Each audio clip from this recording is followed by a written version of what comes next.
Good morning. Today, let us begin our day with invoking the energy of preservation. We are sitting in a comfortable position on our bed, in a chair, or on the floor with our back rested and relaxed, our hands on our knees.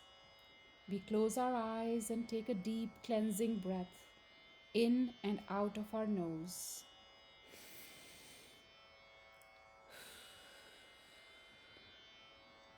When we hear the sound of the bell, we bring our hands together in prayer. We now open our hearts and minds to the energy of Narayana, the preserver. Today is a prayer for ourselves to preserve our being, our identity, our thoughts, and our independence.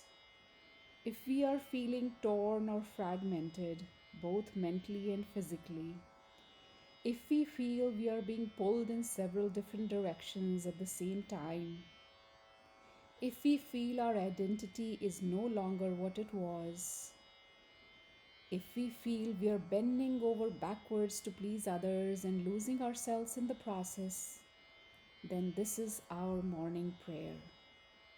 I want myself back, undivided and preserved. I want the freedom and the time and the ability to celebrate myself. I feel this preserving force claiming and securing all my parts back and making me whole again. When we hear the bell, we bring our minds to the present. We place our hands on our knees and slowly open our eyes. We are now ready to face this new day. Namaste.